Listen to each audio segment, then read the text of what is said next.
Fania Petriana, salah satu mahasiswi Universitas Negeri Padang dengan program studi pendidikan biologi.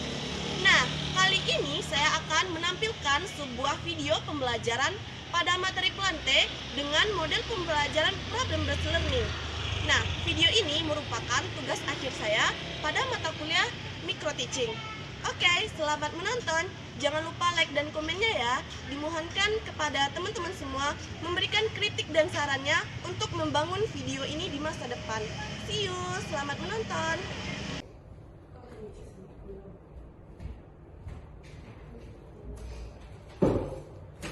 Oke, assalamualaikum warahmatullahi wabarakatuh. Waalaikumsalam warahmatullahi wabarakatuh.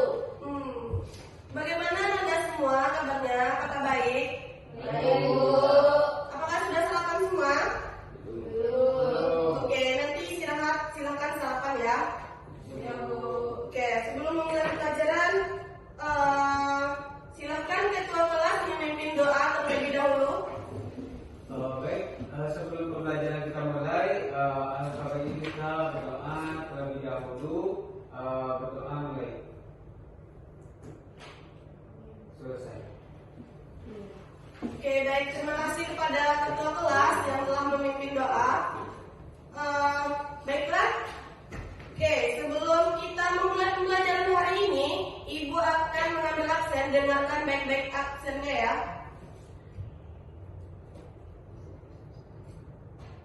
Afisena, silakan angkat tangannya ya anak-anak. Miftahur Rahman, Ibu. Nur Aziza, Ibu. Monika Putri Wijaya, Ibu. Rahmat Ramadan, Reisha. Ibu. Oke, semuanya hadir ya. Oke, baiklah Ananda. Sebelum kita memulai pembelajaran hari ini, Ibu ingin menampilkan sebuah video. Silakan dengarkan dan amati baik-baik.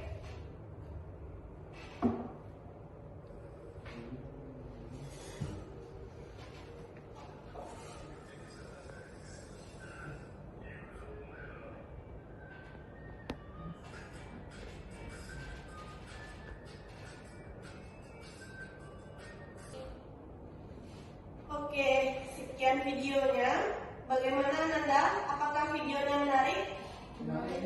Apakah Nanda semua pernah ke sana? Lewat aja, Bu. Lewat aja? Ada yang pernah ke Baharau? Bu. Pernah. Oke, dari video tadi, kira-kira apa yang Nanda lihat? Air terjun. Air terjun. Apa lagi? Lumut. Oke. Siapa lagi? Ada lagi nggak? Hutan. Oke. Rama mungkin? Tumbuhan, Bu. Tumbuhan. Oke. Semuanya benar ya. Nah, jadi di video ini banyak sekali yang Anda lihat. Ada tumbuhan, ada hewan. Ada yang hewan tadi? Ada? Ada. Apa tadi contohnya? Monyet. Oke. Ada satu lagi. Dan tahu? Iya benar, sapi. Nah, jadi yang dominan Anda lihat tadi seperti apa? Apakah tumbuhan, hewan, atau yang lainnya? Yang Anda dominan lihat itu apa tadi dari video? Tumbuhan. Oke, benar, tumbuhan. Nah, kira-kira dari video ini kita akan mempelajari materi apa Anda semua? Ada yang tahu? Rantai, Bu. Apa menikah? Silakan. Tumbuhan, Bu. Benar sekali, oke, baik. Nah, dari video ini, di situ terlihat banyak sekali ada tumbuhan, dan tumbuhannya itu ada paku, ada lumut, seperti yang dikatakan temannya tadi Afisena. Nah, benar ya, dari video ini kita akan mempelajari materi Plante, yaitu kingdom tumbuhan. Oke.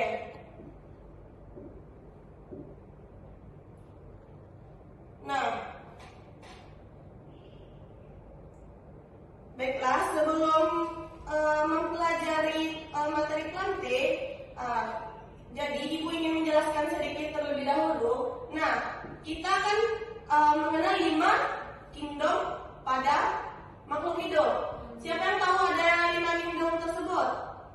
Coba Rahman, coba silakan jelaskan. Yang kingdom kita dari kingdom itu kingdom Bendera. Ya. Terus ada kingdom protista. Setelah kingdom protista itu ada bumi, ada benar sekali ya. Mari beri aplaus kepada teman-teman. Nah, jadi di antara 5 kingdom tersebut kita mempelajari kingdom plante atau kingdom tumbuhan. Nah, namun untuk materi sekarang kita akan mempelajari terkhusus pada tumbuhan tingkat tinggi. Nah, sebelumnya Anda semua, jadi tumbuhan itu terbagi atas 2, di mana tumbuhan tingkat rendah dan tumbuhan tingkat tinggi. Nah, khusus hari ini kita akan mempelajari tumbuhan tingkat tinggi yang disebut dengan spermatofita atau tumbuhan berbiji. Oke, Ibu akan menjelaskan kepada Ananda mengapa sih kita harus mempelajari plante, mengapa sih kita harus mempelajari spermatofita atau tumbuhan yang bertingkat tinggi. Oke, nah jadi manfaatnya itu, apakah Anda semua pernah memakan buah-buahan? Pastinya pernah ya. Jadi tumbuhan tersebut mulai dari seperti daunnya itu bisa digunakan untuk obat-obatan dan buah itu bisa kita konsumsi. Nah itulah manfaat dari kita mempelajari materi hari ini. Oke, sebelumnya Ibu ingin menjelaskan kompetensi dasar dari materi kita yaitu spermatofita, di mana yang pertama itu menerapkan prinsip klasifikasi untuk menggolongkan tumbuhan ke dalam ke dalam divisi berdasarkan pengamatan dan metagenesis tumbuhan serta mengaitkan peranannya dalam kelangsungan kehidupan di bumi. Yang kedua yaitu ada menyajikan data tentang morfologi dan peran tumbuhan. Oke, baiklah. Tujuan pembelajaran kita hari ini yang pertama yaitu siswa mampu mendeskripsikan ciri-ciri umum dari spermatofita, dan yang kedua tujuan dari pembelajaran kita hari ini yaitu siswa mampu menjelaskan klasifikasi dari spermatofita itu sendiri. Oke, next. Kita akan mempelajari tentang ciri-ciri spermatofita. Nah, spermatofita itu memiliki beberapa ciri-ciri. Yang pertama yaitu menghasilkan biji sebagai alat perkembangbiakan. Yang kedua, itu cara hidupnya fotoautotrof. Nah, siapa Anda Ibu di sini yang tahu apa itu fotoautotrof? Coba satu orang, mungkin Reisha. Apa Anda tahu apa itu fotoautotrof? Nggak tahu? Ada teman yang bisa bantu? Afisena, coba bantu temannya apa itu fotoautotrof. Dapat memasak makanan sendiri. Benar sekali. Nah, jadi cara hidup si spermatofita ini yaitu bersifat fotoautotrof, di mana fotoautotrof ini dapat memasak makanannya sendiri dengan menggunakan cahaya matahari. Nah, yang ketiga yaitu mempunyai berkas pembuluh. Yang keempat, habitatnya di darat dan ada beberapa yang hidup mengapung di air. Di air ini pernah Anda melihat bunga teratai? Pernah. Nah, bunga teratai hidupnya di mana? Air, benar. Makanya ada yang hidup mengapung di air. Dan yang terakhir yaitu makroskopis dengan ketinggian bervariasi. Nah, tadi ada yang tahu menghasilkan biji sebagai alat perkembangbiakan. Untuk yang kedua yaitu cara hidupnya fotoautotrof, di mana fotoautotrof itu seperti yang telah dijelaskan teman kita, yaitu dia bisa memasak makanannya sendiri menggunakan cahaya matahari. Nah, ini merupakan prosesnya. Nanti silakan Anda buatkan bagaimana proses dari si tumbuhan dengan fotoautotrof.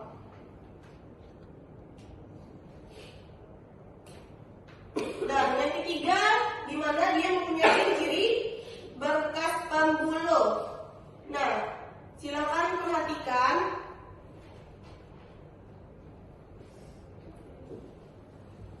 Nah, ini disebut bagian tengah ini itu disebut empulon. Yang bagian ini itu disebut dengan xilem, dan bagian yang terlihat besar itu yang di dalam itu disebut dengan floem. Nah, bagian yang di tepi-tepi ini disebut dengan epidermis. Oke.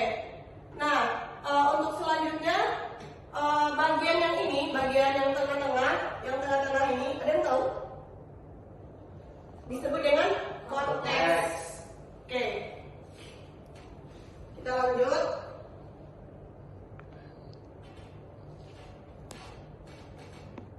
habitatnya tadi di darat dan di permukaan air. Nah, itu sebagai contohnya, silakan Anda perhatikan.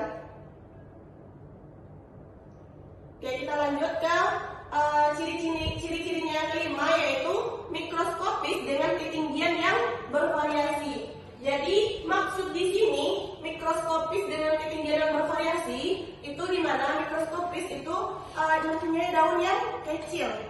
Jadi mempunyai ketinggian yang berbeda-beda setiap tumbuhan yang berada pada habitatnya. Apakah Anda sudah melihat ketinggian dari tumbuhan ini sama? Tentu tidak ya, sudah jelas ini berbeda ketinggiannya. Oke, kita lanjut. Nah, kita lanjut ke tujuan dari pembelajaran kita yang kedua, yaitu di mana mahasiswa mampu menjelaskan klasifikasi dari spermatopita. Nah, klasifikasi dari spermatopita sendiri itu ada dua. Oke, gua akan menuliskan papan tulis. Nah, jadi ada ibu yang ingin mencatat, silahkan keluarkan bukunya.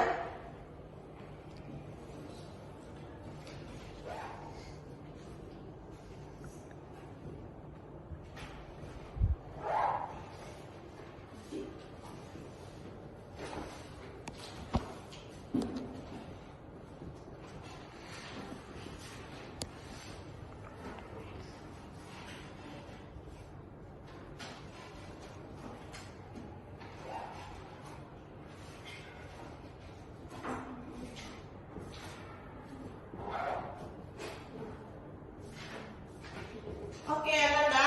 Jadi, klasifikasi dari spermatopita ini terdiri atas dua. Yang pertama, angiospermae, dan yang kedua, gymnospermae. Ada yang tahu Ananda Ibu apa itu angiospermae dan gymnospermae? Coba silahkan Aziza. Apakah Ananda tahu apa itu angiospermae dan gymnospermae? Angiospermae itu tumbuhan biji tertutup, Bu, sedangkan gymnospermae itu tumbuhan biji terbuka. Oke, benar sekali. Mari kita beri aplaus kepada teman kita. Oke, benar ya. Nah, si angiospermae ini merupakan tumbuhan dengan biji tertutup, dan sedangkan si gymnospermae itu merupakan tumbuhan berbiji terbuka. Nah, si angiospermae ini itu terdiri juga atas dua, di mana dikotil dan monokotil. Nah, ada yang tahu apa itu dikotil dan monokotil? Ada yang tahu? Ada yang tahu, Ananda? Oke, sepertinya belum tahu ya. Jadi Ibu akan jelaskan. Nah, dikotil ini di mana tumbuhan dengan berbiji berkeping dua. Oke, silakan Ananda ingat di mono. Di itu dua. Mono itu satu. Jadi dikotil ini tumbuhan berkeping dua, sedangkan si monokotil tumbuhan berkeping satu. Oke, ada paham Anda semua? Paham. Oke. Silakan perhatikan gambar ini. Nah, oke. Apakah Anda semua pernah melihat buah ini? Pernah. Apakah pernah memakannya? Pernah ya. Jadi kelapa ini, pernahkah Anda melihat bijinya? Apakah dia punya biji? Bagaimana? Ada yang tahu? Penasaran? Oke, untuk menjawab masalah ini, kita akan membagi kelompok untuk memecahkan masalahnya. Silahkan bagi dua kelompok untuk menjawab permasalahan ini, dan Ibu akan membagikan LKPD kepada Anda semua. Baik, kita akan membagi dua kelompok. Silahkan hitung dari Aziza. Satu, dua, Rama. Oke, silakan kelompok satu duduk di sini, kelompok dua duduk di sini. Oke, dalam hitungan 5 semuanya kelompok sudah berada di kelompoknya masing-masing. 1. Silakan bekerja berkelompok. Ibu kasih waktu 10 menit untuk berdiskusi dengan kelompoknya. Nanti silakan presentasi kelompok masing-masing. Untuk waktu diskusi, silakan Ibu mulai dari sekarang. Bagaimana Anda? Apakah ada masalah?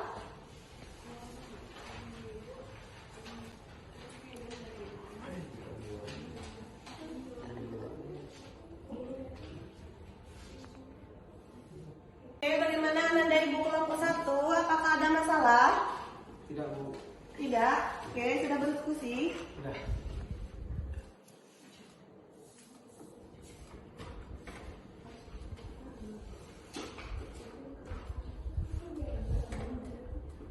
Oke, bagaimana Anda semua? Apakah sudah selesai?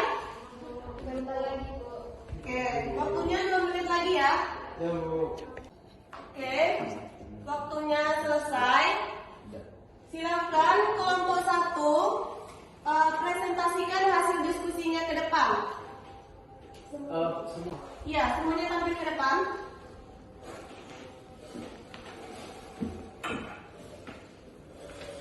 Assalamualaikum warahmatullahi wabarakatuh. Waalaikumsalam warahmatullahi wabarakatuh. Perkenalkan kami dari kelompok 1 yang beranggotakan saya Ahmad Ramadan, Afisina dan Nuraliza. Kami ingin mempresentasikan hasil diskusi kami tentang masalah yang diberikan oleh Ibu tadi. Untuk soal pertama akan dijawab oleh Liza. Baiklah, saya akan mencoba menjawab pertanyaan yang pertama, yaitu pertanyaannya mengenai apakah artinya buah kelapa ada kaitannya dengan kacang atau justru termasuk ke dalam keluarga kacang. Menurut kelompok kami, kelapa dan kacang itu berbeda, dan kelapa tidak termasuk ke dalam keluarga kacang. Kelapa termasuk ke dalam spermatida.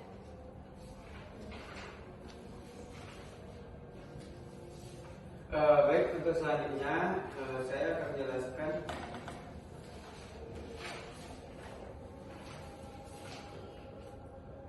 untuk kasus yang selanjutnya saya akan menjelaskan bahwasanya di mana letaknya biji kelapa, apakah dia termasuk angiospermae atau gymnospermae. Lalu kemudian berikan alasan mengapa dia memiliki biji atau tidak memiliki biji itu. Jadi menurut saya atau menurut diskusi dari kelompok kami bahwasanya kelapa ini termasuk tumbuhan gymnospermae, angiospermae. Jadi dia memiliki biji. Kemudian untuk letak bijinya terdapat di dalam bakal buahnya yang putih tersebut. Yang mana? Coba silakan Anda tunjuk. Jadi ini merupakan biji dari kelapa tersebut. Bijinya tersebut ditutupi oleh sabut. Jadi yang isi putihnya tersebut merupakan endospermnya dari biji tersebut. Baik, mungkin itu penyampaian dari saya akan memberikan komentar. Baiklah. Baiklah, untuk pertanyaan selanjutnya akan saya sampaikan sendiri, yaitu dari manakah asal mengapa si Anita mengkonsumsi air kelapa muda dan mengapa bukan air kelapa tua? Kalau menurut kelompok kami, karena air kelapa muda ini lebih enak daripada air kelapa tua, dan juga air kelapa ini banyak mengandung nutrisi bagi tubuh, dan mungkin hanya itu yang bisa kami sampaikan pada presentasi diskusi kali ini. Apabila ada salah, kami mohon maaf. Assalamualaikum warahmatullahi wabarakatuh. Oke, waalaikumsalam warahmatullahi wabarakatuh. Mari kita beri aplaus kepada kelompok 1. Silakan kelompok 1 duduk kembali ke tempatnya masing-masing. Oke, kita minta kelompok 2 apakah jawabannya sama dari kelompok 1 atau tidak. Silakan kelompok 2 tampil. Silakan kelompok 1 memperhatikan temannya yang tampil ya. Ya, silakan dimulai. Assalamualaikum warahmatullahi wabarakatuh. Waalaikumsalam warahmatullahi wabarakatuh. Dari sebelumnya perkenalkan, kami dari kelompok 2 beranggotakan dengan saya Melina Putri Wijaya, Resya Fatila Anissa, dan Duta Rahma. Di sini kami telah mendiskusikan tentang masalah yang diberikan oleh Ibu. Pertanyaan yang pertama tentang gambar berikut. Pernahkah Anda melihat biji kelapa? Menurut Anda, apakah kelapa mempunyai biji? Jika ada, di mana letaknya? Dan jika tidak, berikan alasan mengapa kelapa tidak memiliki biji. Jadi, hasil diskusi kami tentang masalah tersebut adalah kelapa termasuk spermatopita dan kaitannya tidak ada dengan kacang. Disebut seperti kacang karena bentuknya yang mirip dengan kacang. Sekian jawaban untuk yang kedua akan disampaikan oleh Risha. Kepada Risha kami. Baiklah, saya akan menyampaikan jawaban dari pertanyaan yang kedua, di mana pertanyaannya, menurut kalian apakah kelapa mempunyai biji? Jika ada, di mana letak bijinya, dan termasuk angiospermae atau gimnospermae biji kelapa tersebut, dan jika tidak, berikan alasan mengapa kelapa tidak memiliki biji. Menurut kelompok kami, kelapa ini termasuk ke dalam angiospermae, letak bijinya berada di dalam. Sekian jawaban dari saya. Selanjutnya, baik, saya akan menjawab pertanyaan nomor 3. Akhir-akhir ini kita rutin mengasumsi air kelapa muda untuk meredakan panas dalamnya. Menurut kalian, dari manakah asal air kelapa muda yang dikonsumsi Anita? Mengapa kita mengkonsumsi air kelapa muda, bukan air kelapa tua? Jadi jawabannya, kenapa kita mengonsumsi air kelapa muda? Menurut kelompok kami, air kelapa muda. Silakan kelompok 1 perhatikan temannya, tidak ada yang berbicara. Air kelapa muda itu rasanya lebih manis dan lebih enak daripada air kelapa tua. Dan air kelapa muda itu memiliki nutrisi sehingga bisa meredakan panas dalam yang dirasakan oleh Anita. Sekian jawaban saya. Baik, itulah hasil diskusi dari kelompok 2. Saya sebagai moderator, apabila kami memiliki salah, kami mohon maaf. Yang itu dengan wabillahi taufiq wal hidayah. Wassalamualaikum warahmatullahi wabarakatuh. Waalaikumsalam warahmatullahi wabarakatuh. Terima kasih kepada kelompok 2. Silakan kita beri aplaus kepada kelompok 2. Oke. Nah, Ibu ingin mengulas sedikit dari permasalahan yang kita bahas tadi. Nah, pertanyaannya, pernahkah Anda melihat biji kelapa, dan menurut Anda apakah biji kelapa itu mempunyai biji atau tidak? Nah, dari kelompok 1 tadi menjelaskan bahwa kelapa mempunyai biji. Kelompok 2 juga menjelaskan bahwa kelapa mempunyai biji. Nah, itu benar ya Anda.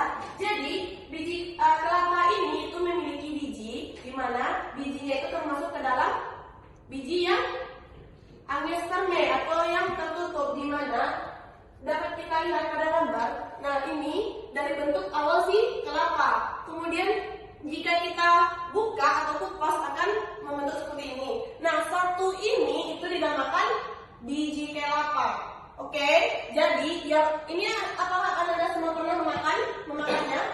Pernah ya? Apakah rasanya enak? Enak, manis kan? Oke, nah ini yang putih ini itu disebut dengan si endosperm dari biji kelapa itu sendiri. Nah, ini apa ini Anda? Air kelapa. Jadi air kelapa ini, apakah Anda pernah meminumnya? Pasti kan? Nah, dari permasalahan tadi, katanya si Anita waktu saat panas dalam dia meminum air kelapa itu sendiri. Nah, yang dia minum itu kelapa muda. Dari kelompok 1 tadi menjelaskan karena rasanya manis, Bu. Kelompok 2 menjelaskan tadi banyak nutrisinya, banyak manfaatnya. Nah, itu benar sekali Anda. Jadi air si kelapa muda ini itu banyak sekali manfaatnya bagi tubuh kita. Sedangkan kelapa tua itu rasanya sudah asam. Sedangkan si air kelapa muda itu rasanya manis. Jadi nutrisi yang dikandung dari si air kelapa itu, dari kelapa air muda itu lebih banyak dibandingkan si kelapa muda. Nah, si kelapa tua. Nah, jadi kira-kira Ibu ingin bertanya, ada yang tahu dari mana asal air kelapa ini? Ada yang tahu? Tahu. Apakah langsung airnya berada pada si kelapa ini? Ada yang tahu? Oke, Ibu jelaskan. Nah, air kelapa itu berasal dari akar. Kenapa? Karena yang kita tahu di mana tumbuhan itu nantinya dia akan menyerap air dari akarnya. Nah, dari akarnya ini dia akan mengangkut ke kelapa itu sendiri sehingga nanti diolah di dalam tubuh kelapa itu, dan sangat banyak manfaatnya pada si kelapa ini gitu. Jadi airnya itu bersumber dari akar, kemudian diproses pada si tubuh kelapa itu sendiri. Oke, apakah Anda sudah paham? Oke, silahkan duduk ke tempatnya masing-masing. Oke, sudah. Nah, dari pembelajaran kita hari ini, kira-kira apakah Anda semua paham? Paham. Ada yang ingin ditanyakan? Ada yang belum mengerti? Oke, alhamdulillah semuanya mengerti semua ya. Oke, nah ibu ingin meminta satu orang untuk menyimpulkan pembelajaran kita hari ini. Kira-kira siapa yang bisa? Siapa coba? Kisena? Ya, silakan. Simpulkan materi pembelajaran kita hari ini. Di sini atau? Iya, di situ saja boleh. Berdiri lah, berdiri adalah. Jadi teman-teman semua, saya akan menyimpulkan materi pada hari ini. Jadi kita pada hari ini mempelajari tentang spermatopita. Jadi spermatopita ini terbagi menjadi dua kelas, yaitu angiospermae dan gymnospermae. Jadi di sini untuk angiospermae tersebut adalah tumbuhan dengan biji tertutup. Lalu untuk gymnospermae adalah tumbuhan dengan biji yang terbuka. Kemudian angiospermae ini dibagi menjadi dua kelompok lagi, yaitu dikotil dan monokotil. Dikotil adalah tumbuhan dengan biji kecil dua, kemudian monokotil adalah tumbuhan dengan biji satu. Mungkin itu simpulan dari saya kembalikan kepada Ibu. Oke, baik, terima kasih kepada Hafisanah. Silakan berikan hapus kepada teman-teman. Oke, sangat baik ya, teman kita si Alwiseda sudah menjelaskan kesimpulan materi kita pada hari ini. Oke, nah Ibu ingin sedikit memberikan penguatan kepada Anda pada materi kita hari ini, di mana kita mempelajari tumbuhan tingkat tinggi. Yang disebut spermatopita itu apa adalah tumbuhan berbiji. Oke, nah spermatopita itu terdiri atas dua klasifikasi. Yang pertama, angiospermae dan gymnospermae, di mana angiospermae merupakan tumbuhan berbiji tertutup. Oke, si gymnospermae itu merupakan tumbuhan berbiji terbuka, dan si angiospermae tadi terdiri dari dua klasifikasi juga, di mana dikotil dan monokotil. Si dikotil merupakan tumbuhan berkeping dua. Si monokotil satu. Ingat ya, ada kata kuncinya, di itu merupakan dua dan mono itu merupakan satu. Oke, nah mungkin sekian pembelajaran dari kita.